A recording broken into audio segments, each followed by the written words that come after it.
right? That was never here before. We got a countdown. Oh my God, this is like that's like the Wayne's World, but they do 5, 4, 3. Game on. I'm kind of wondering, like, can we get that? Like, I want to get like a 20-second countdown. How much fun would that be? We can just sit here, like, I just let thought the you upped your suspense game, build. Nate. I didn't realize that was just Restream, just helping us out. Yeah, that's totally Restream. I haven't done a damn thing. I try to skate like the conversation we just had. I like to skate through as effortlessly as possible into the work that we do. Right, my man, I'm with you 1,000%. It's all about being as lazy as possible. So what's going on, everybody? You're what's going on, Nate. No, we're not. No way. What's going on, everybody? We are here for another week. We got oh shit. This way. We got Molina Mike right here. And on the other side of wait, let me see. I gotta reach up over top. I don't whatever. Demetrius, whatever. Hi, Demetrius. Yeah. We're like the Brady Bunch, right? Where they're like saying here and there, and everyone's pointing every which way. I got to do this here. Now there I can do it. Right now, Demetrius is there, and Demetrius over here. It's hard to point. And I'm sure everyone's entertained by our by our coordination. There's like synchronized swimming going on. What is it? So the guys who send the cheese every month go and watch the video, because every time I see it drop, I'm always like, where's the video? So if the video's on, is that how it works, Nate? What? I thought, like, isn't there like a podcast version and then there's a video version, isn't it? Or am I mistaken? So live? I thought this. Yeah, was we're like live. Really? Oh man, I thought it was like the recorded one. Like one part on the podcast, one part on the like audio part only. See, it's too early. Oh, wow. Some more coffee. Yeah, there you go. Well, we started doing the live shows so that we could show how charismatic we are in live time.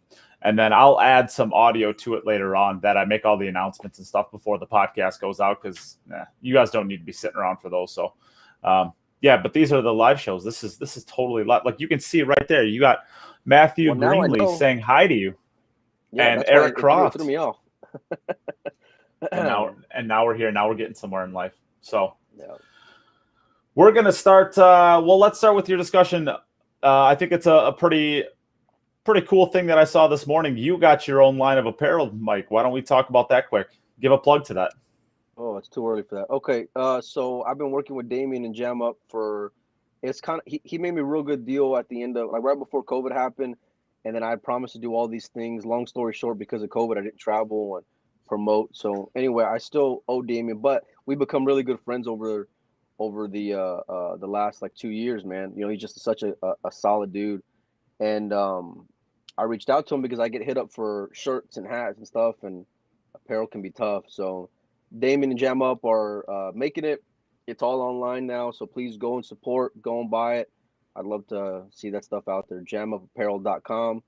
And anybody who orders $100 worth of Jame Up apparel today, or actually any day, I don't care, I'll match the 100 and I'll donate it to his son's GoFundMe account.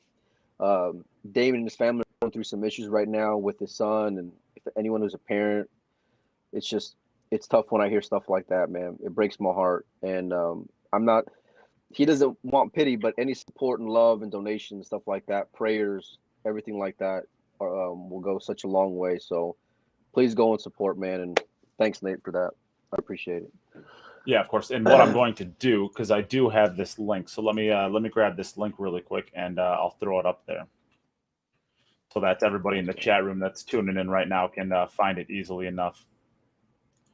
Let's see here. And then Demetrius, we want to give you a nice little opportunity to get a plug in for what you do too. So you can take this as an opportunity while I get this link, and I'll grab yours while I'm on top of that. Sure. So MN Pool Boot Camp. It's like Minnesota, MN Pool Boot Camp. So I'm a pool coach, and it's always tough because I know people have heard this a dozen times, and I know other people haven't. So what I want to do today is talk a little bit about what exactly I do in the dojo. So I do one-on-one pool training, and while I'm located in Minnesota, I do 3-day sessions. They're 3-day boot camps. So people come from all over the country, Canada, whatever, Florida, California. So geography shouldn't be an issue. But what I do is I do one-on-one training for serious pool players that are like want to really either these are people that are about to put in a big commitment of time and energy over the next few years, playing tournaments, going to tournaments, practicing, and they want to make sure that they're on the fast track, or they're players that have been putting in a lot for the last 5, 10, 20 years and haven't seen the improvement lately that they want to. So look, if either of those things are you, if you take pool seriously, if it's a purpose for you, and you want to make sure that the next 2 years you see change in your game, I want to talk to you. Now, what I want to do today is just talk a little bit about what exactly I train on, because there's a lot of different instructors that do different things, fundamentals or people that are just showing trick shots. So here's what I do is I have an approach to pool that goes like this. In the beginning, people just pocket balls. They don't play any position. And then they start pocketing balls and they try to play position for the next ball. But pattern play, maybe they learn how to move the cue ball around. But what I would say is I've got an analogy here as to what I train on. So suppose you're playing an 8-ball league and you've got a teammate that runs the table up to the 8-ball. And that 8-ball is like perched in front of the side pocket. And instead of shooting the 8 in the side, they call it in the corner and they like razor thin cut it down the side rail. Maybe they make the shot, but afterwards you'd look at them like they were crazy. You'd be like, hey, heck of a shot, but like, why didn't you shoot at the side? And if that player looked at you and was just like, well, I don't know, I figure I can make it in either pocket. What's the difference? I want to be a good player. I figure a good player can make it either way. I don't know. Like that would be really weird, right? It was like, well, if they just want to, someday I want to get good enough, I can just make it anywhere, anytime, and I don't have to really matter. It's like, no, that's Sky not on how a it bar works. table. Yeah, unless you're on a valley, but that might be the right shot.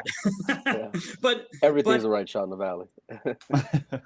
So my point is that how would you ever learn how to play position if you didn't understand which shots were easier than other shots? It would be very difficult. Well, what I've found is that a lot of players, and I'm talking, a lot of the players I train are good players. They might be 500 Fargo, they might be 650 Fargo. They're, I've worked with some very good players that can, play in national level tournaments and win sets off pro players, and they can have days where they run, 5 racks in a row. And so they feel like they know how to play the game. But the problem is, so I work with good players. They've seen the videos and they've seen all the YouTube channels and the Charavari and the Dr. Dave and the little Chris. They've read a bunch of books. They've watched Top Level Pro, and they feel like they know how to play because there's days that they play very, very well. But then the reality is that, okay, then why aren't they over 700? Why aren't they winning tournaments? Why aren't they going all the way or beating top level players? And so they make the wrong conclusion. They conclude that either they don't have the time to put in, like I know how to play, I just need to put in a ton of time, and I just don't have the time, or I wasn't given the talent and whatever. Or I know I could get there if I just had a bunch of hours to put in because I know how to play. It must just be that I need 1,000 more hours to go play. It's like, yeah, I don't know. So here's what I think. People know how to play position for shots because they know which shots are easier, but they don't really understand how to play position for position always. And so when it comes to pattern play, they might get on the right side of the ball to where there is a route from this ball to the next ball, but there's more to it than that. And so what I do teach, now I'm going to get real concrete. I have put together an approach where I have what I call my core shots. I have 10 shots, and these are positional maneuvers that I consider to be the easiest positional maneuvers to control the cue ball in terms of direction and speed. And so when people come and train with me, I look at their knowledge, and there's oftentimes gaps in their knowledge about how the game works, whether it's in general or on these specific shots. I look at their technique and their fundamentals because there's some holes in their technique, whether it's their tip accuracy or their swing speed regulation or different, whatever. So if they don't have the technique needed to hit these 10 shots, then I'll work with them on technique. And if they don't have the knowledge of how these shots work or why these shots are so important or why these shots are superior, and we can look at different options of playing different positions different ways, and I can show people both in theory and in practice why these shots are better to use, and then how these shots work and how to control them accurately from different, and then the baselines and the different variations. So what I do is, my goal is at the end of this 3 days, you're going to have this toolbox of very, very, very effective cue ball maneuvers. And then not only are you going to have the best cue ball maneuvers, you're going to fill in the cracks in your knowledge and technique to where you can execute these reliably and controllably. But you're also going to, when it comes to pattern play, just by knowing that these shots are more reliable and having a mastery of these shots, then you can work on playing position for these angles so that you can keep using these same 10 shots. Like I said, when I'm playing well, I use the same 10 shots all the time. They bring my cue ball up and down table, multiple rails, hitting specific spots on specific rails with the right speed. And they're very controllable and reliable on different types of equipment under pressure or whatever. And so that's why I move my cue ball around well. And they're so controllable that you can actually leave yourself these same 10 shots again and again. So what happens is you have to hit smaller targets on the table with your cue ball because you're not just trying to get on the 3 ball anymore. Now you're trying to get on the 3 ball with the right angle to leave yourself one of these same maneuvers. So your targets that you're trying to hit are smaller, but you've got better tools. And then by using better tools, you're able to hit the smaller targets, which then lead to more better tools that lead to more smaller targets. And then your runs look really easy and natural. And these are things that people watch videos, they don't see it because when good players are playing, it looks so natural. They don't even notice that how they're getting on these balls and why they're choosing these routes exactly. I mean, they might have some ideas, but trust me, like when I watch people play, I don't think, oh, this guy doesn't have the talent or this guy doesn't have the time to get better. I watch him play and I'm like, this guy's never really understood the difference between amateur and high level pool.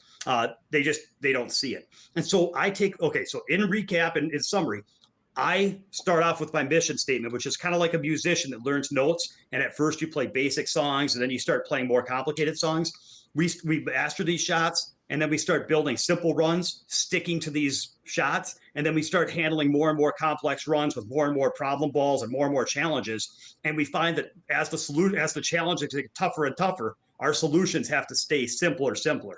And so then basically, I have that as the goal, is that you're going to see the table differently. You're not just going to be playing. You're going to know what angles or how to pick up the right angles, how to use those shots and how to start running through these tables. And so when we get together, I'll see exactly where your technique is, where your knowledge is, what your understanding of these shots are, and I'll fill in all the gaps and practice you up so that you have that toolbox. And then we'll start putting that toolbox together so that when you start playing patterns in the future, you'll just see the game entirely different. And then when you're running tables, you won't judge yourself on whether you ran the table or not. You'll judge yourself on how cleanly you did, whether you used minimal necessary force. Did you stick to just these shots, or did you get full on that ball and have to power draw back 6 feet and make a recovery cut shot? Like, you'll start to see that as you can get more and more to where you're using easy shots, easy control, easy routes, that your positional plays are going to be you're going to be more and more consistent. And that's the difference when you're looking at it like, hey, some days I run 5 tables and some days I don't. Why am I not more consistent? It's like, well, you got to find routes that are foolproof. So that's what I teach. That's what I do. Now, I also teach safeties. I have core safeties. I teach braking. Of course, we've got 3 days together. The idea is you come live with me at my house and we just train and talk pool, and I'm going to understand your game better than you do. And we're going to put together a plan to get you where you want to go. And it's going to involve a lot more than I've covered. But I just wanted to get a little bit more specific than I have in the past about some of my ideas on what I train. So I've got a couple of questions here. Let's see here. So what is the highest level in pool that my students have achieved? So that's a good question. I've got a few guys. I'm trying to think of like upward mobility versus highest level.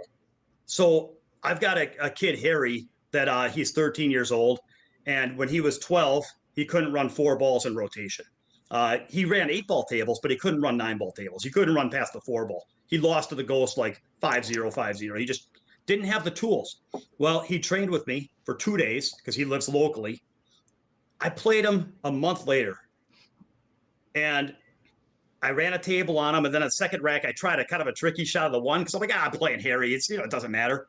He ran 2 racks on me, and he ran them out perfectly. Good speed, good angles, picking up the right angles, moving his cue ball around naturally. He jumped so many levels in a month. I've never seen anything like it. Since then, he's won some 600 and under Fargo rate tournaments. He's gotten to the finals 3 times in the junior nationals boys and all that. So he's jumped quite a bit. And that's just one guy that comes to mind. I can sit here. I don't want to name names, but I've got guys that came to me at 600 that are now playing 650 plus. I've got guys that were below 600 that are now 640 winning tournaments locally. But I've only been doing this full time a year and a half. So give me a little bit more time. Give me a little bit more time. I mean, and by the way, guys, I could like screenshot it and link it. I have unsolicited. So I also have a Facebook training group where all my students, once they graduate my boot camp, they're part of this private group to like talk pool, talk training, and make sure I can keep reinforcing and cementing the ideas. For example, a guy just did a video of him playing the Ghost, and I add my own commentary and then put it on the site for everybody to see it, so they can keep hearing these ideas and see what's working and what's not working on, on these common mistakes I talk about, or whatever. And then and that way people get reinforced, and we could support each other, and they can post their own video for review. And so on that page, I've had so many people show me their breakthroughs and their upward mobility in Fargo that I don't have any guys that are playing like Moscone Cup, but I've had a lot of players that are, Nate, I don't know how much of an impact. Oh, I'm so attacked. Okay, I'm sorry, man. Of course, you're the best player. When I came to you, Demetrius, I was a 640 Fargo. I'm all the way up to an 863 now. I have a Fargo to prove it, man. You search my name, Nathan Mindem on Fargo. You'll find it. 862. He's got a full player page too. I saw it earlier today, as a matter of fact. I do. I'm trying to get away from using my personal page for stuff. That's actually what I'm going to be pushing. But all joking aside, man, when I came and worked with you, Demetrius, I think I was a 640 Fargo, and that was maybe, I guess that was about a year ago or something like that. Yeah. And I mean, I literally barely ever play pool. I've probably played 5 or 6 tournaments in the last year, and I jumped to I'm like right around a 6. I think I'm still a 666, and that is more because I don't want to leave that number. It's such a cool number, just feels so cool there. But I mean, I jumped 30 points basically, or 40 points, not even playing pool. So it helps. Well, I appreciate it, Nate. I wanted to answer. Wendy asked, what level do you begin coaching? How beginner? And that's a great question. So I think that for my 3-day boot camps, they're really for, serious, I'd say strong intermediate to advanced. So like, if I had to throw out a Fargo, I'd say probably 500 Fargo or higher, because, that's just because here's why.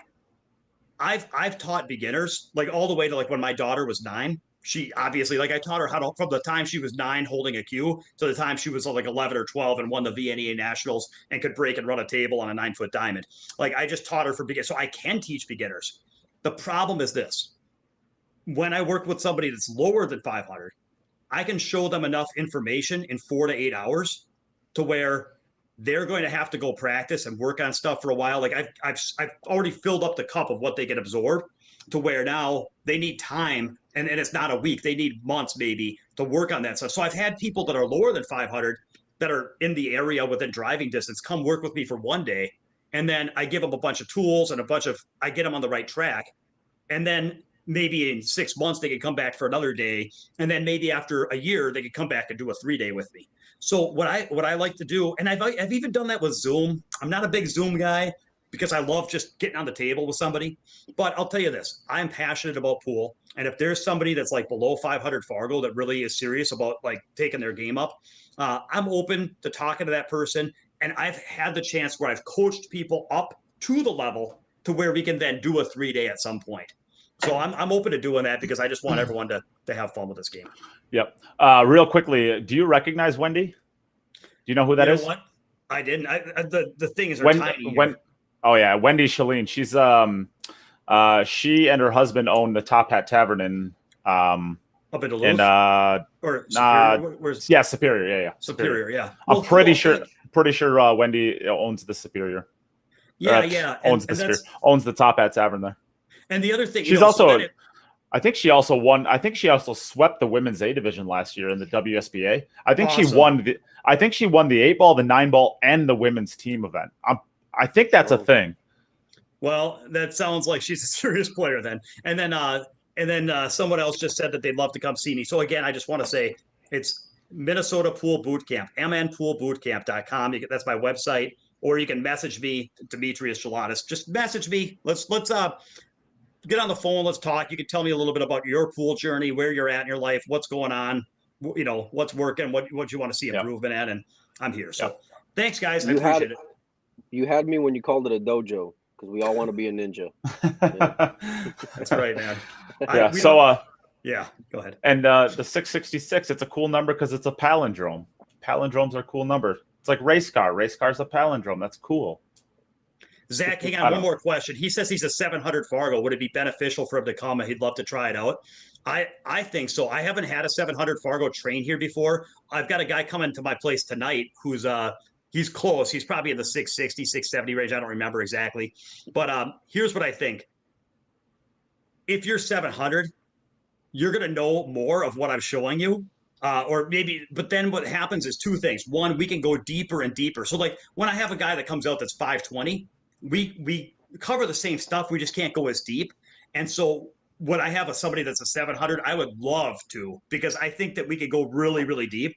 And even if it's not as like, oh my gosh, I never thought of that before, but it's like if I can give you a profound difference in how you see the table and make some adjustments that are improvements, a little improvement here, a little improvement there.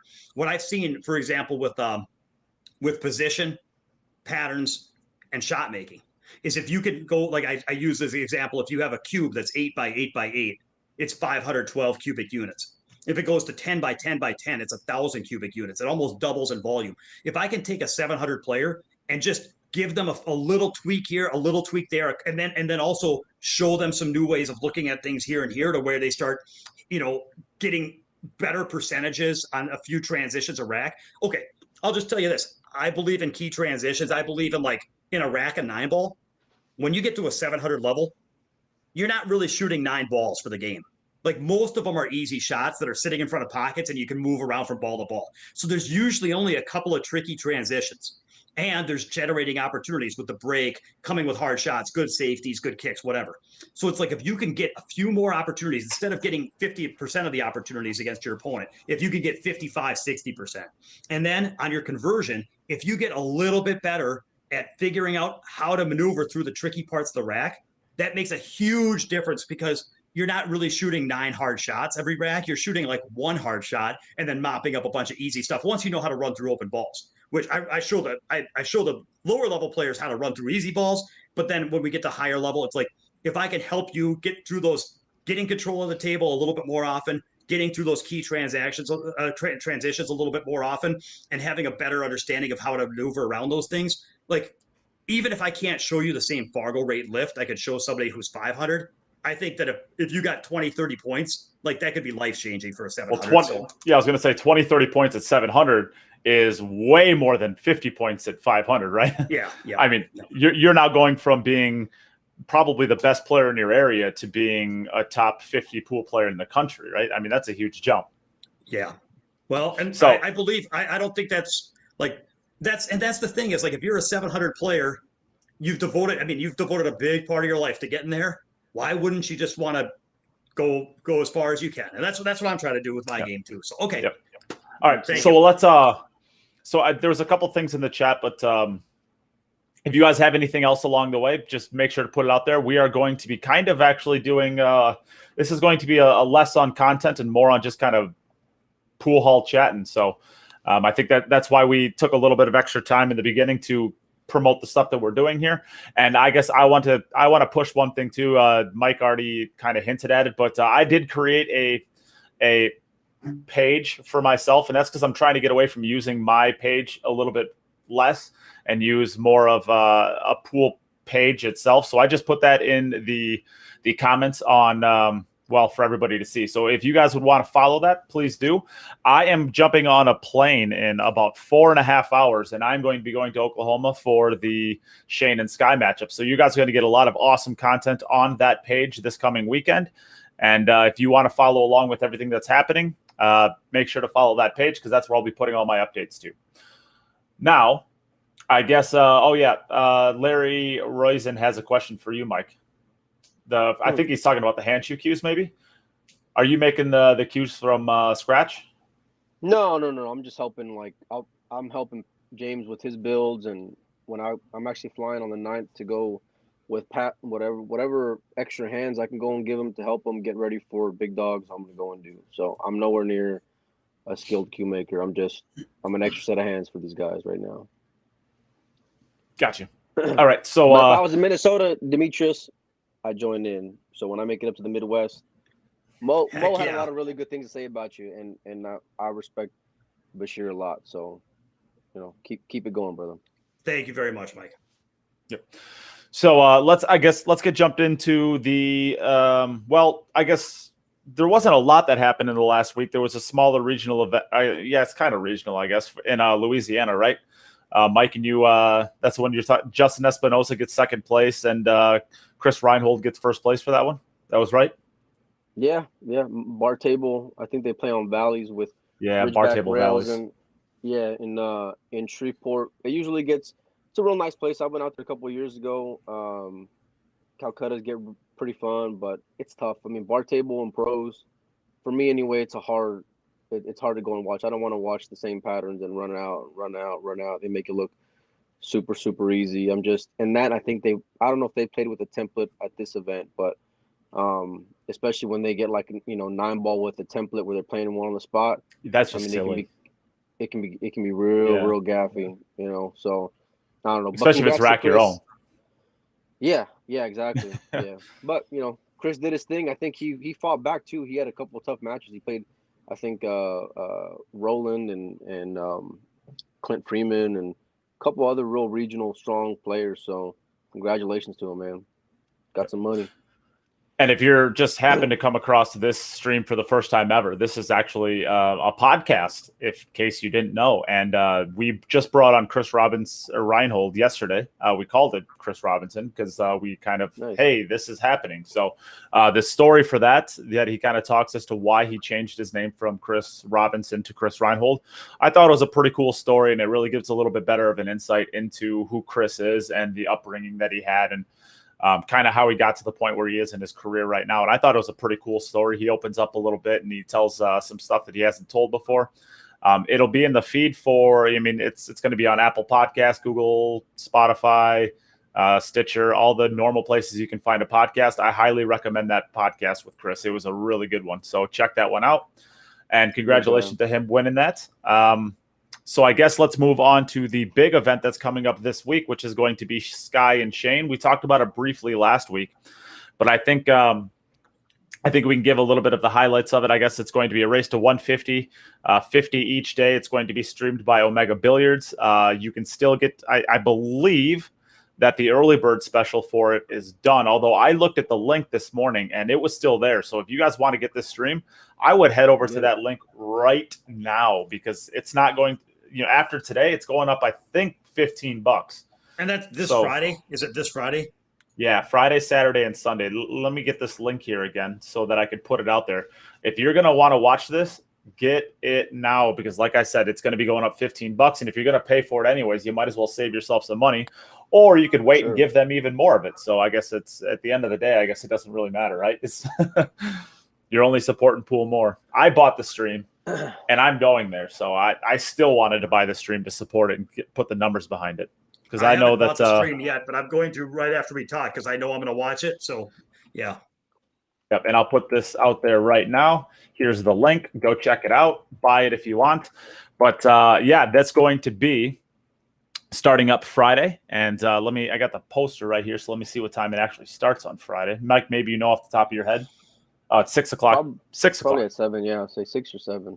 Yeah, 6 o'clock is when it starts. Bills, so it should be good. Bills was a really good place where they had Shane and Dennis both times, and I hear that new place is like 10,000 square feet. So I hear it's pretty massive. So you'll have a good time. People in Oklahoma are real nice, real nice. Yeah. Oh, I'm hopping on a plane in about 4 hours, and I'm going to be out there. If anybody out there wants to meet up for a drink on Wednesday, well, I guess Wednesday or Thursday before the match starts, before I actually really have to get to work, head over to the pool hall and look me up and let me know. But let's get into depth about this. Day one, race to 50. Do we have any analysis on there, Demetrius? You want to start it out? What are you kind of looking for the first day, you think? Yeah, I mean, what a epic matchup. I mean, we both know that they both break really well. When Sky beat Dennis, he had a slight breaking edge, but when he plays Shane, I guess the first question is I mean, we know that they're going to be running out like water, and that in the end, this is going to be a contest of who can generate the most scoring opportunities. It's not going to be decided by who's going to miss more balls. I don't think. I think it's going to be decided by who can generate most opportunities, whether it's off the break or through the moving, kicking, and even the jumping game is going to be very important. We saw that, with Dennis and Sky as well. So I think what it comes down to is the break is going to be paramount, and then kicking and jumping is going to be really, really, really crucial. And I would say in that order, breaking, kicking, and jumping. But I think what we're going to see is that they're both going to kick well. So therefore, I think it's going to come down to who's breaking well and then who's jumping well. I don't think those are the most important things and like completely in the match, but I think those are going to be some of the deciding factors in this match. Yep. And really quickly before you jump in, Mike, James Clayton asked, why is Sky the bar box king? Shane dominated the bar box for 10 years.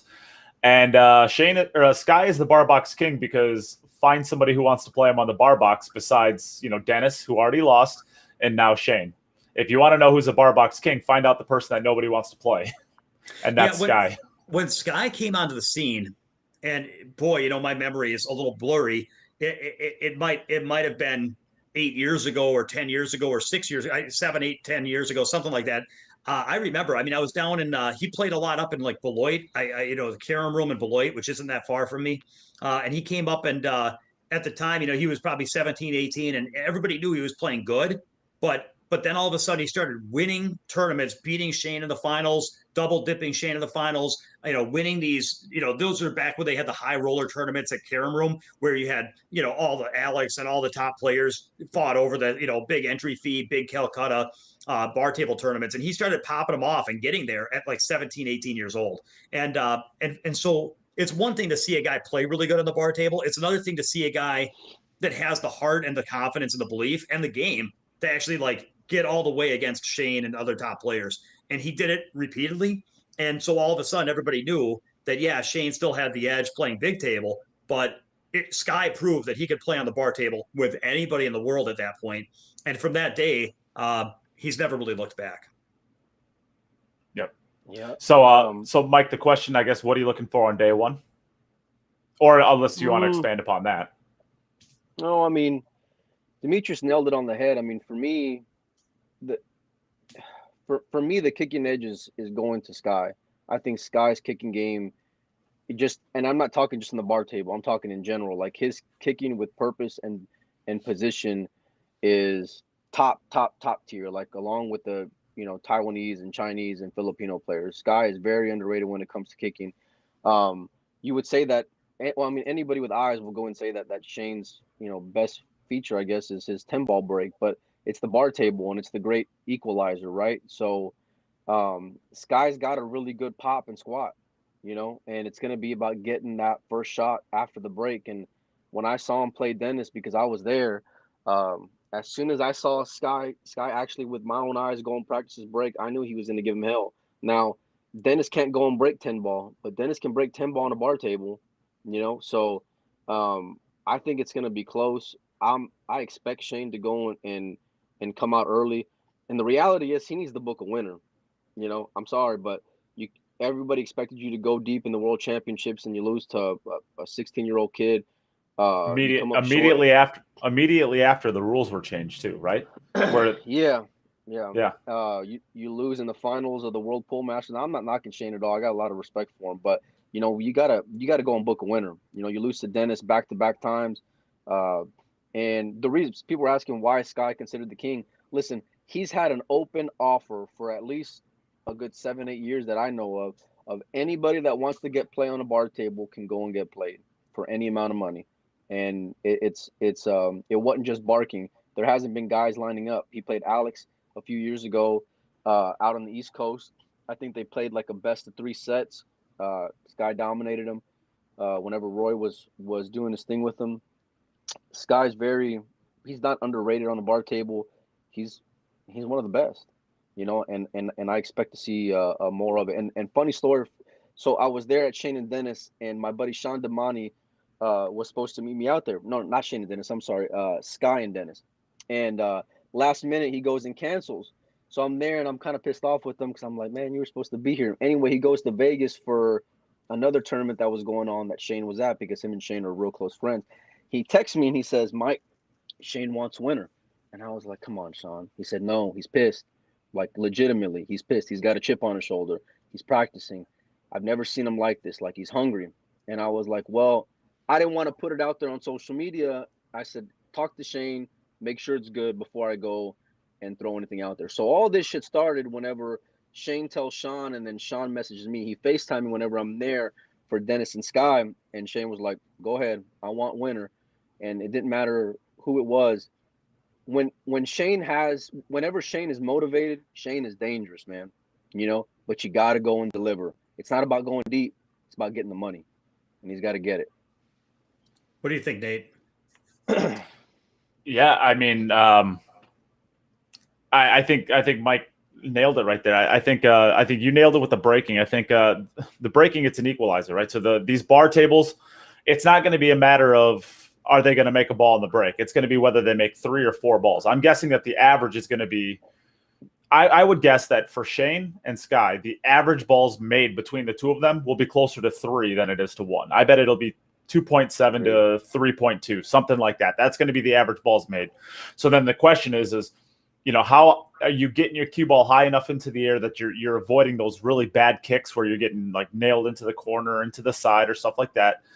It's not going to be a matter of breaking dry. It's going to be a matter of getting your cue ball down on the table safely without a ball coming and kicking it in. Whoever has those bad rolls, I mean, that every single one of those is probably going to cost you at least 4 to 5 on this table, because there's going to be so many big swings, break and runs. I'm guessing the most amounts ran for this will probably be closer to 9 or 10 by the end of this event between the two of them. I'm sure one of them will probably run. I'm sure they'll both run a 5, if not multiple times. And I bet the highest is in the 8-9 range, and I bet there's a couple 6s and a couple 7s maybe even. So it's going to be a matter of how can you not get that really bad roll to where you get it kicked into the side pocket or into the corner pocket and it costs you 5.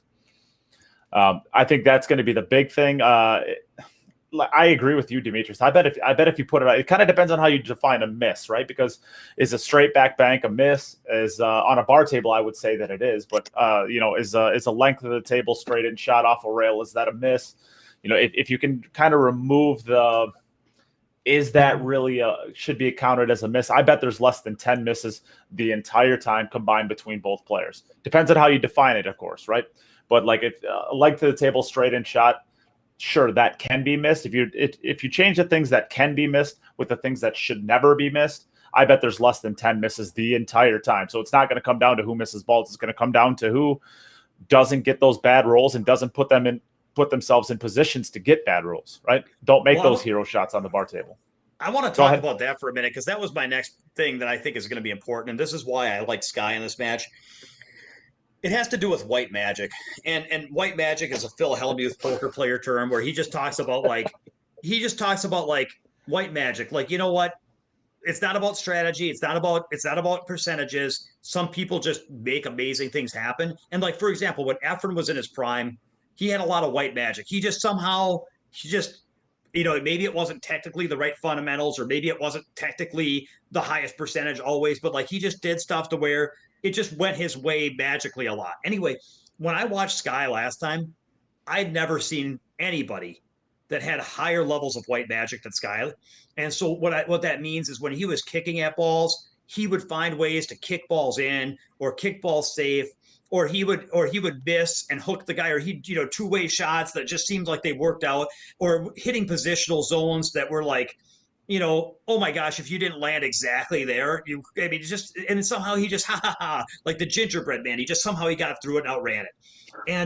And then the impressive thing was he not only had a super high level of this white magic, but then even when Dennis would come back and rally back and sit him in his chair for 5 or 10 racks, and he'd get to the table, like I've seen plenty of guys where things go their way when things are going their way, but Sky made things go his way even when things weren't going his way. He maintained that level of positivity the whole match. And furthermore, when it came to like shots, the one difference between, somebody mentioned the difference between a 9-foot and a 7-foot. One thing that I was going to say is there's a lot of shots that on a 9-foot table are hard shots that are missable shots. But when you go on a bar table, you got to be able to put all those down. So like elevated over balls, shooting back cuts off the rail, thin side pockets, bank shots, all these awkward stuff, combinations. Sky showed a real high comfort level with awkward bridges, awkward angles, back cutting balls into blind pockets, running into stuff. Like he's very comfortable on the bar table and he knows how to make all those shots. Whereas Shane's been playing big table pool, and I feel like when they're playing patterns, Shane's not going to feel comfortable taking on some of those shots, or if he does, he's not going to put like even we saw this with Dennis, who's like the best shot maker in the world, and we saw Dennis underperform Sky when it came to ball pocketing because he's the best in the world at pocketing balls on a 9-foot table that are 9-ball shots on a 9-foot table, but is he the best in the world at shooting awkward elevated shots then into a blind side pocket from over a ball when your guy's going to run 5 racks on you if you miss? Sky demonstrated he's comfortable with the uncomfortable, and he's got white magic, and he's got that white magic and comfort level with awkward shots, whether things are going his way or not. And I don't see how you can bet against that. I saw it multiple times, and I've seen players go and get defeated while they're sitting their ass down in that chair. Sky, his demeanor, and this is what shocked me the most about him, because he's trading haymakers with Dennis, and Dennis is firing back at him. Sky never looked frustrated like Shane did whenever Shane played Dennis. He was always there smiling, and then the second that he got his chance, he just had this look, man. He just had this look like he's here and he's going to keep on going, and you're not going to go and break him. And he didn't, because there was a lot of back and forth. And I don't care how big the hole is, even if it's 15 games. I don't think Sky's going to think he's out of it, because I don't think that's a big deficit when it comes to a bar table race to 150, and he's got that experience recently where he came back from there when it comes to Dennis and Sky. So yeah, and whereas Shane on the other hand, there was a few times when they were going back and forth where Shane looked like he was just frustrated. And I mean, like, where he got to him, So you can call it hard, you can call it whatever you want, but whatever it is, Sky's got it, and you're not going to go and break his will. You're not going to go and break his spirit. And for those asking, it's well over $500,000 that they're betting. I know of at least at least 600,000 that they're betting. So that's on the line. That's real money. I think that if Sky wins, I think that, and I wasn't around in the 60s to see, I know Buddy Hall played good and Matlock and, whatever, but like Keith McCready on the bar table. But like, I feel like with the level of play, the way it's gone, especially with 10 ball break, if Sky beats Shane in this race to 150, he not only has the title of King of the Hill, like he's in the running for the best bar table player that's ever played the game. And it's like, I think that Sky is so hungry for that a Shane who's already kind of achieved his resume and is just grinding out a paycheck at the end of his career, I just don't see how you can compete with the desire, that Sky is going to have. Real quick, Nate, I'll pass it to you. I just want to quick answer 2 questions. Where's the betting line? Well, I don't care where I put the betting line. I care where other people put the betting line. And there's people offering games on the wire if I took Sky. So I am betting Sky getting games on the wire. And then this whole thing about rolls. Why are rolls given such a lot of validity at this level? I don't know any. I know neither of these 2 guys talked about, like, I was the one talking about white magic, and white magic to me, I'm not saying, I think what I'm saying, so if it's predictable, if I can say that I think Sky is going to be the recipient of more things going well for him, I'm not calling that luck. I'm calling that attitude that translates into subconscious influence over balls landing in, serendipitous positions that are going to allow him to have an edge in the end. I never called that luck. Yeah. I think that's a skill. I think that's a mindset thing and an attitude thing that comes from his desire, edge, and his attitude towards adversity. So I'm not talking anything about luck. What I will say is I think a lot of people are going to look at this after the fact and say Sky got luckier. And I'm actually saying no. That's not what I'm saying. I think there's a skill to getting lucky, and I think Sky's got that skill. Yep. I think Scott Frost said it best. Scott Frost said it. He said the balls know whenever you're playing good, and they start rolling your way. Yeah, so, right. My bad, Nate. Go ahead. No, you're good. The only thing I would expand upon that is, I guess, when I was talking about like the break and like the ball squatting back, coming down, and getting kicked. How high is your ball going to go up in the air, and how many balls are going to get clear so it doesn't have to get kicked, right? So when you're talking about the rolls, right, the idea of a bad roll is that you get kicked in, right? That's not really a roll. I mean, you're hitting the rack the way you're hitting the rack, and if you're hitting the cue ball high enough up in the air, you're missing a lot of those contacts. So what I'm saying is, every time that happens, it's going to cost you 5. It might cost you. It might cost you 3. It's probably going to average costing you 4. It could cost you 7.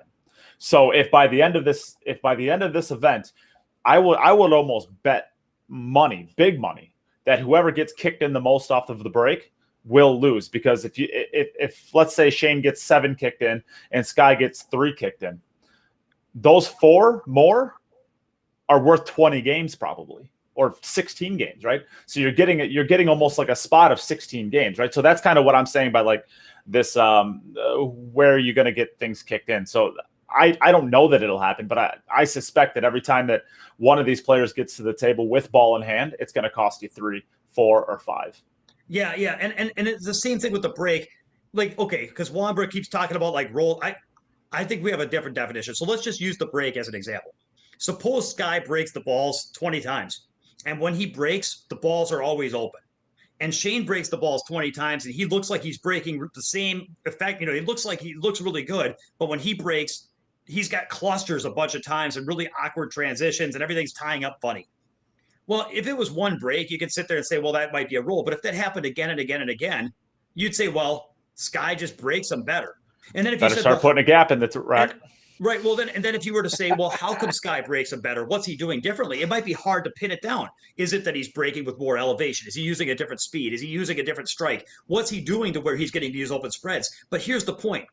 You can't always answer the question of what he's doing differently, but you can still point at the results and say, I don't know exactly how he's hitting him different. All I know is he's getting him to open up better and he's getting himself easier opportunities. So the point is that people call things luck when they fail to be able to rationally explain something. And all I'm saying is that Skyler is going to be able to generate good results in situations where you might not be able to actively point at how he was able to generate those results, but that doesn't mean that that's not skill. And so that's the thing, is it's not like their skill is things you can control directly and stranglehold control, and then everything else is luck. And we're talking about luck. I'm not saying that. I'm saying I think that there's things that they can directly control that they're both going to do well. And then there's the things that are harder to pin down and force and strangle and control that Skyler is going to do well with, because he's going to be flowing and positive energy, and just he's going to be able to finagle things to go his way, even when there's situations that aren't as predictable and controllable. And I don't understand why you're calling that rolls or luck. I'm not. I'm calling that attitude and skill. So nobody here is saying luck. Well, I mean, like if a ball comes off that's not like a traditional ball, right? It's not the 4-railer, it's not the 2 balls going on the side. Like if something funky happens, and we've all seen it, right? And a ball just happens to go and clip off of 2 balls and then go and fire in the cue ball in the side pocket. That's what I guess most people would go and define, a traditional roll, right? Because that's not expected. Like whenever you're going and breaking the balls, and they're both elite 10 ball breakers on a bar table. There's no question about it. And Wendy had a good question, like about Shane's frustration. I don't know, man. And Demetrius kind of said it, like your positive attitude and energy. All I know is when I see Sky sitting down, I see him just, there ain't a care in the world. He's smiling, he's laughing. The people who are behind him. He looks like he's on the rail watching it, and then all of a sudden it's like, his inning at the table, and he's like, "Let's fucking go." He's just there, like just waiting for his opportunity. Like Nate says, we're on the flip side. Whenever Shane's kind of sitting there and he's getting hit with 3, 4s, and 5s, his eyes are rolling. He's like me when I'm getting busted. His eyes are rolling. He's shaking his head. He's frustrated. You know what I mean? Like, and I've seen it because I've been to a lot of these matches, and for whatever, and Sky's won lately, and Shane hadn't. That's just the reality of it. I'm not trying to be disrespectful about it, but that's just the truth, And on the flip side of it, even whenever Sky got smoked by Dennis, whenever they played, what did they play? Like big table 9 ball, I think last year. Dennis, yeah, it was big table 9 ball. Yeah, but even then, like he just got outplayed. It wasn't that his attitude was terrible, or he just he threw in the towel. He just got outplayed by Dennis on a big table. It wasn't like when Earl played Sky, right? Let's change the rack in the middle of the damn match, but we're gambling for money. Come on now, It's I don't know, man. It's gonna be. I like bar table because it's like you're never gonna be comfortable. And anybody that thinks whenever they're sitting on 12 games up that they're comfortable, just wait, because it's a sweat. It is gonna be a great. And I'm not saying it just because I'm a sponsor. Listen, you go spend your money how you want to go and spend it, but I guarantee you, you're going to go and be entertained. You're going to see some elite pattern play. You're going to go and see some elite kicking, some elite jumping, some elite breaking. And and it's the two best players in America, and they're finally playing. You know, most of these guys want to go and just be PC about it and say, no, I'm not going to go and play my buddy. I'm not going to go and play him. No, man, they're getting in it and they're playing for big money. And somebody asked earlier how I think Nate, you asked Sky how much he was practicing. Listen, I guarantee you he's taking it real serious.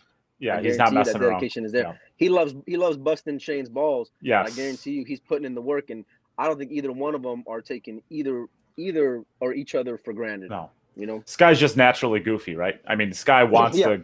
Yeah. Sky likes giving like the little viral moment. He likes just picking at him. Yeah. Yeah. But he has like this. He has this way of like when he does it. He's so charming when he does it. Like you can't even get mad at him for it. You can't be mad. Yeah. You just He's so charming as like a person, and his personality is just so charming that like I feel like he could walk up to me and kick me in the nose, and he'd just like do like his little giggle. I'd be like, that's okay. I just feel like that. Go ahead.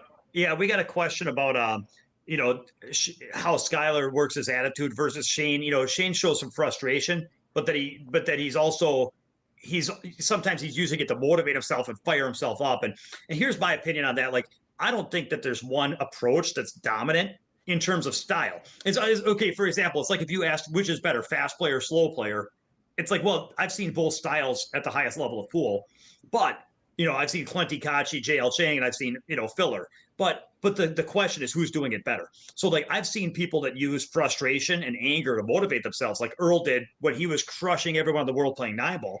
And I've also seen people like Efren that act more like they're the Buddha and they're just out there performing their art and transcend it. And I've seen both get to the very top. So I'm not saying that, Shane's raging in his chair, that doesn't work. It's like, no, when Shane was playing his best, he was raging in the chair with irritation at times. So I'm not saying that that's why he can't win, but I'm saying who's using their style the most effectively right now. And I just feel like, I think those things are kind of superficial qualities. They don't necessarily point to the one thing or the other. But when you look deep underneath, like how much somebody's wanted, how much somebody wants it, and how much adversity, what is their attitude towards meeting the adversity they're going to face? I think that's deeper than that. And I think that's what we're talking about. Everybody channels it differently, right? Because Albin can go and get frustrated and go and win a world championship. Albin can go and get pissed off, day 2 or 3 of the CLP and go and snap off that event, right? So everybody's different as far as how they go and channel it. But at the end of the day, you keep track one way: who wins and who loses, period. So you got to go and win. Yeah, and I'll tell you, before I pass it back to Nate, we were talking about Niyaki Oi and how like sometimes the whole is greater than the sum of the parts. The funny thing is, I'm saying all this, everybody, I was the biggest Shane fan in the world for the Shane era. And I'm not saying I'm nothing against Sky. I'm not a Sky fan, but I was just never hooked on Sky. Like, I was just like, I don't know. I mean, he's a good player. I wasn't really like a big Sky fan where I'm like, he's so awesome, USA. And I've had a lot of players that love Sky, a lot of my students. He's one of the most liked and admired players of the country. I never really saw the allure, or I never really saw what the big deal was. But over watching him play Dennis and over watching him perform at the Mosconi Cup and watching him, do really well and winning the Derby and 9-ball and making deep runs at the International Open over the last 3 years, I've been watching this guy real close, and I've seen him. Like I've watched him. Like, why do people think he's so exceptional? Then I've seen him achieve these exceptional things again and again with a game that I'm not saying he doesn't play great. I'm just saying he doesn't play any greater than a lot of other great players, but he's getting things done in a big way. And I think so. He won me over because kind of like Niyaki Oi won me over. Like Sky's won me over as a guy that I can't really point to what he does that makes him one of the best in the world, but he's put it together and somehow his attitude and putting it all together effectively, he's got me, man. He's won me as a fan. And I've kind of turned, and because of that, I spent so long scratching my head trying to figure out how he was being so effective that I don't really know. All I know is that he does it, and you got to give him credit. He gets it done, man. We need 3 other Shane and Skies, and we'd be all right in the Mosconi Cup. I know that. Yeah. Well, you can't argue with that. I'm just saying. Listen, they both break the balls good. Sky's been under Shane's wing for a minute. So if you talk about why his 10-ball break is so great, look at Shane. If you want to say why his jumping is so great, look at Shane. Like, Shane's been kind of a mentor towards him when it comes to his game, and Shane's been the standard as far as how to be a professional. Sometimes people may go and complain about, Sky and maybe Billy's work ethic and how they come across as being a little goofy and jovial, whatever. But you know what?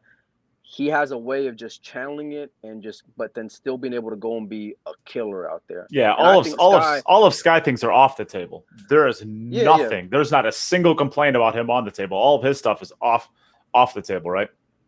But he can hang with anybody. Like Sky's one of the few Americans that can go and literally hang with anybody in the world at whatever game. He may get smoked by Chang playing big table 10 ball, but he'll be in there for a while. I mean, Shane got smoked by Chang playing big table 10. My point is that he's elite too.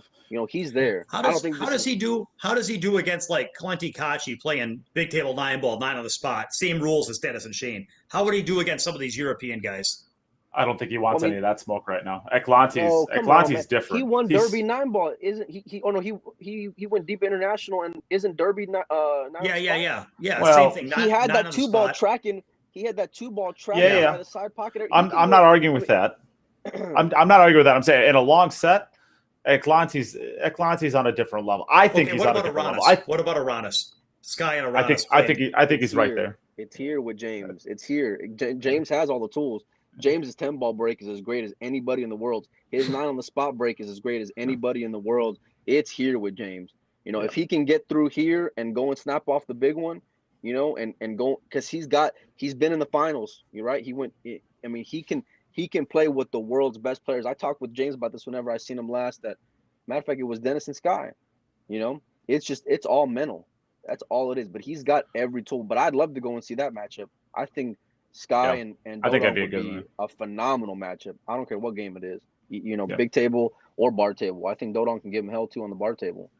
Yeah, I might be wrong, but I put Eklanti right in the same category as Fedor and Josh Filler, and right now I might put him above Jay. 9 on the spot? Yeah. Well, yeah. Because the game matters, right? Yeah, of course. Yeah. I would say 10 ball. He also ran an 8-pack against Alex off the leg playing 10 ball, so it's not like he can't play any 10 ball either. I would say 10 ball. Yeah, I would say 10 ball or 9 ball. Any of them. Yeah.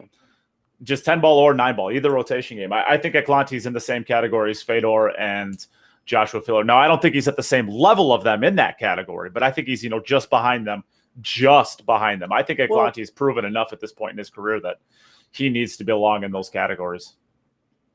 Whenever we saw Sky go and play that 9 on the spot, he had been at the house for 6 months plus.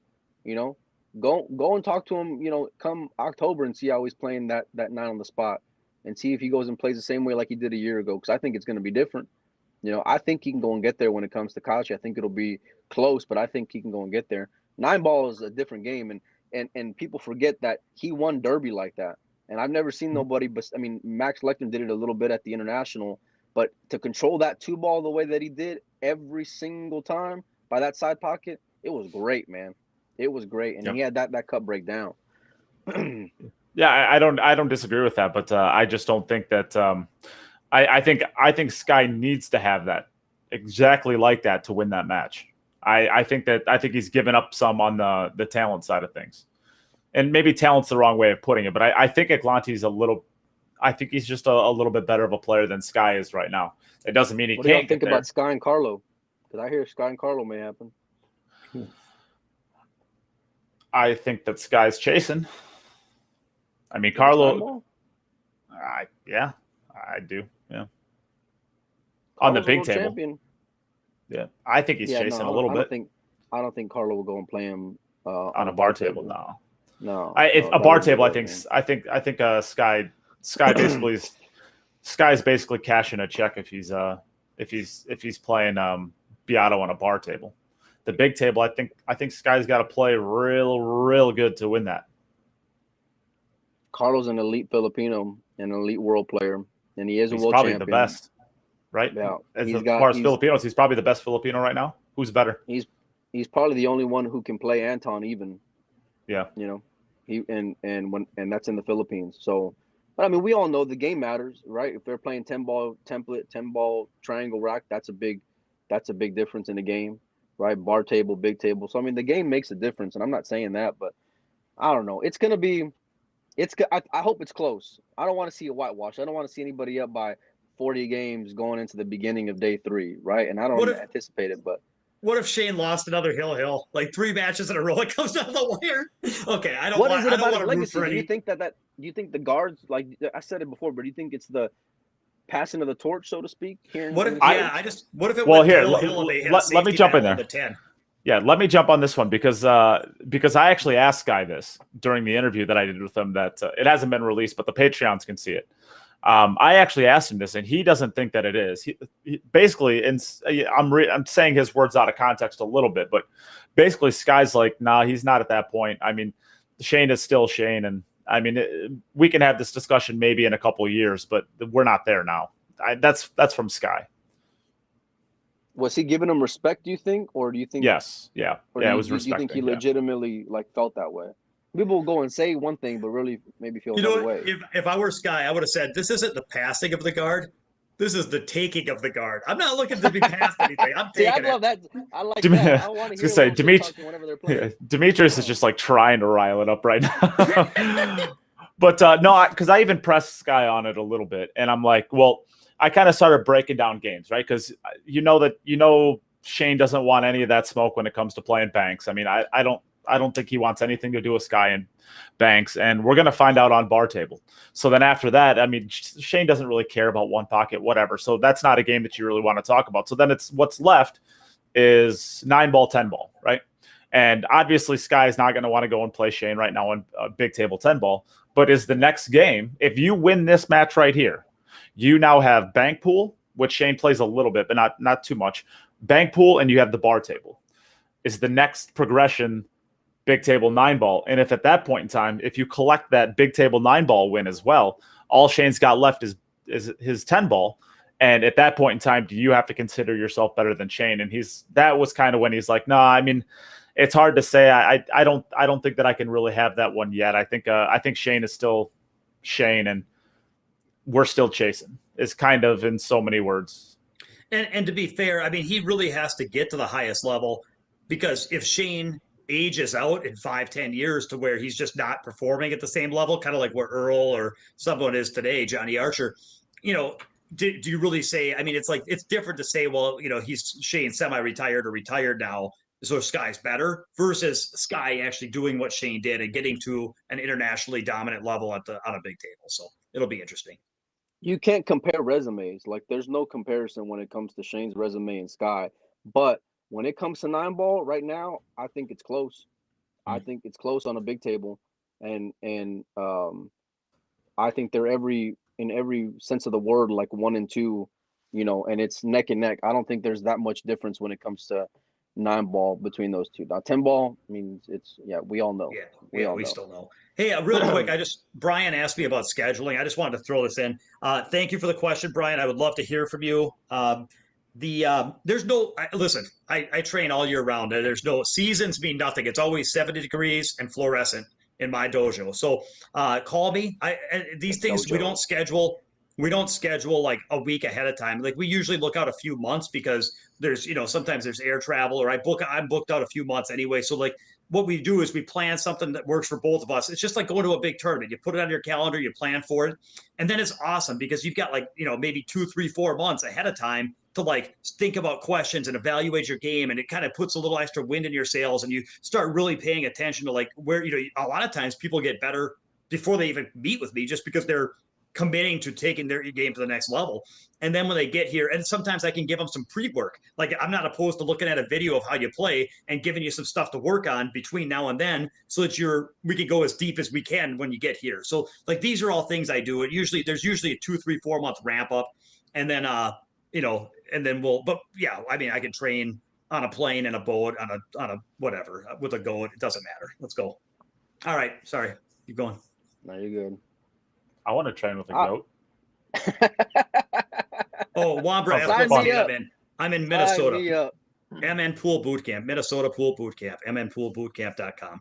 But So, I'm like, we're Minnesota Central, so like, I'm like 3 hours or less of a flight from anywhere in the country. So let me ask y'all a Let's get it. question. So if let's say Shane gets to 100 first, but Sky gets to 150, does that mean Sky's a better player?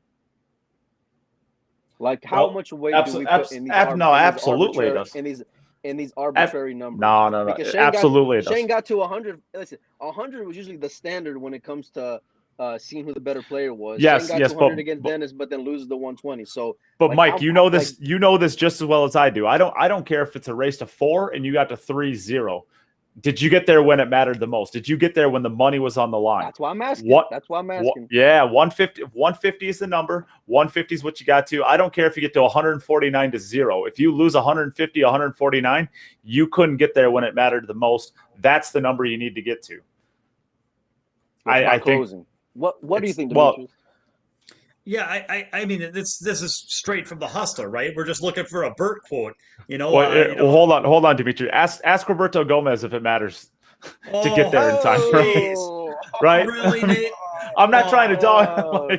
No, but it's like, remember, I mean, what is what does he say? Bert say in the hustler, he says, this isn't football. We're not comparing yardage here. You want to hustle pool? It's real simple. You count up at the end of the day. You count up your money. The guy with the most wins. I mean, it's how else do you keep score? It's like, we don't. When we look at, it's like that's not when you play 9-ball. If that's like asking if Shane runs the 1 through the 8 and then Sky makes the 9, was Shane the better player because he made 8 balls? Like that doesn't make any sense. If that's the way you want it, we're in the wrong game. We're in the wrong game. Yeah, I think it's a question that you can ask, but I mean, I'm not trying to like literally dog on Roberto Gomez, but the point is no, like you were. Yeah, well, yeah, I was, yeah, right. Because that's the most obvious example, right? That's the most obvious example, right? It doesn't really matter what happens as long if you don't get to the cash, you're going home hungry, right? So I think there's something to. I would say the first part of every battle is mental. The first part of every battle is physical. Once you get past the point of being physical, you got to switch over to mentality because you need that mentality game to be able to get you over the finish line. Nobody finishes just playing pool unless you have such a big lead that the mental pressure doesn't get applied, right? Right. And when things get tight. Yeah. So exactly what Nate's saying. Suppose physically you have a 9-ball run and the 1, 2, 3, 4, 5, 6 are like hanging in front of the pocket, but then there's a lot of work to do from the 7 to the 8 to the 9. If somebody taps into 6 hangers and then fumbles on that tough when they're actually exposed at the end of the rack, it's not a good run. It's like, yeah, they did the, I'm not saying that they did the easy part, but if Shane gets to 100 first, what happens is as you get closer to that finish line, the mental game gets tougher and tougher. I'm with you. Like, I'm with you. So if somebody can handle it when it's the soft part of the match, I'm not saying it's easy. I would never say playing Sky on a bar table for huge money, Titanic match is easy, but it's not as difficult as it gets. It gets tougher and tougher. And so if who holds it together through the crux of the match. Yeah, I think Mike gets the smoke here for asking the question that he doesn't. I'm just being devil's advocate over here, man. Yeah, that's what I'm saying. I agree with you. You gotta listen. You gotta close. I mean, Shane was up by 12 games the first time with Dennis. He didn't close. He didn't ABC baby, ABC always be closing. So somebody mentioned something about a gorilla monsoon. I don't know, but it reminded me of Nate. I heard one of my I don't know. I saw this post online, and I'm stealing from somebody. This is going to be worse than that time that they put a real gorilla inside of a gorilla suit and turned it loose at the mall. And I don't know, man. There's something about the idea of putting a real gorilla inside of a gorilla suit and letting it loose. I don't know, man. It's been making me laugh for like 3 weeks. That's the funniest thing I've ever heard in my life. So that's like this match is going to be. It's going to be a real gorilla and strapped into a gorilla suit. Kind of sounds like when you insurance policy. It sounds like Earl Strickland every time you put a microphone in front of him these days. Yeah, you don't even need the gorilla suit with Earl. Nah, you just this you never know what's going to happen. Bar table matchup, though, right? This is like the elite bar table matchup. This has got to be the heavyweight title for bar. I mean, it is. Who is it? I was gonna say no. It has to be right, but the idea is, I mean, you can look at like if to use a boxing metaphor, you could look at like a Joshua Fury, and you could look at like the dude from England, and I'm blanking on his name, the big white dude now, the Tyson Fury. Did I just say him? Basically, there's like three heavyweights in the world that like could be the world champion, right? But if you take the two favorites and you put them off against each other. The third one still exists, and it'd be nice to see, that person get a swing at it too. But if you got number one and number two fighting, I think that's Bergman? it, right? Bergman, right? I think the Bergman has an outside chance at saying, all right, well, I could try this too, but he's like the third person. And if you get number one and number two, I mean, I want to throw some, I want to throw some love at Bergman and say, possibly it could be him as well. But I think, this is it. There's just one more question mark on the other side of it. Sky said he won't play him. I can't see. I can't see if Shane can't get it done. I can't see Bergman. He does. I think Shane breaks better than Bergman. I don't know that he runs out better than Bergman on a bar table, but I think I don't think that Bergman may not be at a disadvantage with the break, but he's certainly not at an advantage, and he may have a disadvantage. He's certainly not at an advantage when it comes to jumping. And then when it comes to like attitude, effort, I still think Sky has an attitude edge and a desire. But then finally, I think that Sky's been in more international competition. I think, and in more big money matches like this lately. I think you put all that together. Maybe no one of those things, it turns out to be a huge edge in each category. And maybe even if he does have an edge, they're small, but you put them together. And I feel like some of those things are going to be edges that add up to enough in a match like that. So I think Bergman's tough and I have a ton of love for him, but I think Sky is just, somebody's gonna have to prove it to me that he's not the bar table king. I do have a question for you, Mike, because I'm pretty sure you know this. What is Sky jumping with? What's his jump cue? Is he jumping with the Mucci? Because I didn't know there was a Mucci jump cue. That's like, I know they have one, but I heard it wasn't any good. Is that what he's jumping with? Sky's got loyalty to Mucci through and through. His break cue, his jump cue, and he's not one of these guys that'll wear a patch and then go play with something else. He's got loyalty to Bob and moves a lot of product for him now when he does his raffles and stuff like that. But yeah, he's very loyal to it. Some of these other guys will go and say, I'm with OB, and then I'm jumping with a Franco or whatever. No names, but he's got a lot of loyalty for him. But I think it's going to be a good match. Keep your eyes peeled for September, because there's a lot of Europeans coming, and I hear that there's a few of them who are seeing all these money matches go down that want a piece of it that may surprise you, and then the ones you may think want a piece of it, any phone calls. That's what I'm hearing. So keep your eyes peeled for come September when everybody's here for Vegas and the U.S. Open and all that stuff, because there's a lot of stuff in the works, a lot of stuff. Yeah, my guess is we're not going to get to see any of Josh Filler, which is kind of a bummer. Why is that? Well, all the matchups that I've heard can come from that aren't interested. Like, of course, the one we've been waiting on this entire time is Shane and Josh, right? And from what I've heard, that's been on the ice for I heard they made him a really good offer. An offer that blew my mind that they went and said no to, to go and get him in the grease, and they're knocking, but ain't nobody answering. Yeah, that's kind of that's my understanding of it too. Is and I've said this a long time ago, back when Shane and when they had that beef, the Mosconi beef, whatever, whether it's real or whether it's manufactured, it is real, but it's manufactured in like a Mosconi Cup kind of real. The beef is real, but it's Mosconi Cup beef, right? But I said this back then, like, there's no reason why would Shane ever want to play Joshua Filler right now if he doesn't need the money. Why would he ever want to play him? If he wins, he's Captain America. He's supposed to win. If he loses, his entire mystique is gone. Everything that he is like, well, this little 21-year-old punk kid from Germany just beat you like you robbed him. And that's the mystique of Shane, right? Our idea of the Captain America, he's the greatest that we have. He's the greatest in the world. And he reigns supreme. It's gone. So there's no motivation for him to want to have to play that match, because if you win, you get nothing. And, if you create a Wikipedia page of his name, it's not even probably going to be on there that he beat Joshua Filler. And if he loses, it's like the mystique is gone. I don't see a reason why Shane would want to take that match on. But this isn't like Shane in the early 2000s, though. I mean, you got to be realistic to where he's at, right? Yeah, Shane's still dominant, but the match I want to see. Who wants to see Fedor and Filler play 10-ball? That's the match I want to see. I like my boy Fedor. Yeah, I mean Right ball, now, yeah. it's like nine ball. I think I like Josh, but 10 ball I like Fedor. Fedor's got a stupid good break. let me throw out one more name. Where does JL Chang sit in there? He's so tough to get in the States, but like, how does he do against Fedor playing 10 ball right now? I have no clue. Beats him. Fedor does or Chang does? Chang beats him. Wow. I think. So you think Chang's the best in the world playing 10 ball? I mean, Shane, Chang, you know, Anton, I think is in that conversation. Josh is in that conversation. Little Co, for me, but I think Chang is. You mean middle Co, right? Little brother, not little brother, but the middle one. Yeah, the middle one. Yeah, Ping Chung. Yeah. I think he's in that conversation. A lot of people don't realize there are 3 of them, and the other one's yeah. The youngest one's like a 770 Fargo. I mean, he's stupid good too. But a lot of people don't realize that there are 3 of them. I think Chang Jung Lin goes and beats all of them. Yeah. Period. I do.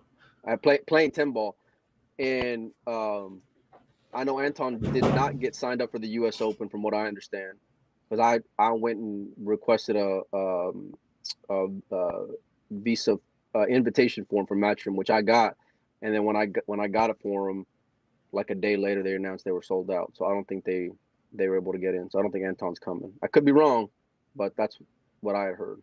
But if Anton comes to the States, he'll be in that mix. He'll jump in the box once he gets acclimated to playing on diamonds, you know, and playing on U.S. conditions. Y'all watch out, because has he ever been to the States?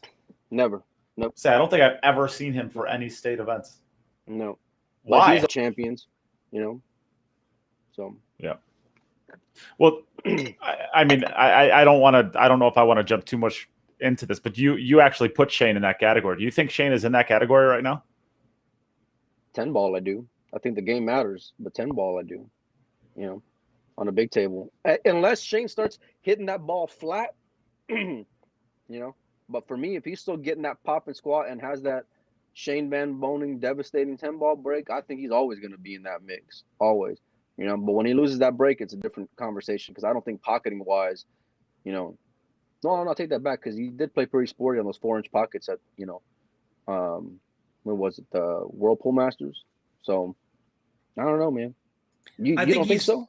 I think he's got to be in the group, but I don't know that he's the favorite. I mean, I like if he played Chang alongside, or if he played Fedor alongside, I feel like these guys have a little bit of a, you know, they're just at a different spot in their career. They're on the upswing. I think they might have a jumping edge. And might be hungrier. They're hungrier. And I just think that's how many 20-year-olds are on the upswing? You know, Fedor, Filler, Kachi, you name it. Anton. I mean, how many of these guys there aren't a lot of like mid 30-year-olds that are still like crushing opponents. That's our point. That's our point. Why. Yeah, that's the difference. Tough, right, Demetrius? Yeah, for sure. Our resident old guys are Albin and Jason at this point. They're like 30 and 32. They're like the old guys in the room. I heard Albin wants to get some play. So that's cool. I've heard that too. Yeah. Yep. So I think, I've also. You better watch out. You better watch out, because gambling's a whole other animal. Some of these Europeans, they don't got the stomach for it. Fedor does, Kachi does, but some of the other guys, I don't know. I've heard a couple names that Albin is looking to play too. Yeah. Should be interesting. Well, I think that's a pretty good. We gave our predictions last week, and I guess we could do it again right now. We basically only made it talking about day one, but I think we had a good conversation, so I didn't see a reason to make it more structured. I thought we were having a good talk about it. So let's give our predictions. What do we think is going to happen, Mike? Man, 150 to 137, Shane. I think it's going to be close, but I like Shane. Demetrius? Yeah, I put Shane in the 130s, 131, 133, something like that. Yep. Yeah, I think it'll probably be close all the way into the past 100, and I think Sky just pulls away at the end. That's kind of what I was going to get at too. I think I think Sky's attitude is he's never going to get down on it, right? So it wouldn't surprise me a bit if Shane goes into day 3 with not a huge lead, but maybe a comfortable lead, like a 100 to 86 or something like that. And it wouldn't surprise me if Sky comes out and has the has the guts to get it done. And I like Shane, or I like Sky, like 150 to 143. I think it's real close, but that's what I like. So all right, loser buys dinner. Loser buys dinner. All right. I'm hoping for a hill though. I just want to see a hill. I love it. Yeah. And I want to see a push out on the break. I talked to Fedor today, and Fedor says his pick, because he wanted to give me a pick. His pick is 150 to 149. Shane. Wow. Wow. So that's what Fedor says. PC answer that is. This guy's Team Q-Tech, right? Yeah, Team Q-Tech. Yeah. And I heard they won't play. Is what I heard. I heard they can't play each other because they're on the same Q brand. That's what I heard anyway. I don't know. We'll see. I don't think Shane wants any of that. From what he's told me, he said he thinks Fedor's the best in the world. Well, I want to see it go hill. I want someone to make the 10 and scratch. And then when the other guy spots it and goes to shoot the ball in hand, I want him to drop the cue ball and have it bounce. Okay, forget it. I think he puts too much bottom, and then he scoops the cue ball. Yeah, he snubs the cue ball with his tip. Yeah. And then when the new foul comes, somebody drops a piece of chalk onto the table and hits the cue ball. That's my move. All right, this is getting silly now. Yeah. All right, well, we'll close it out with that.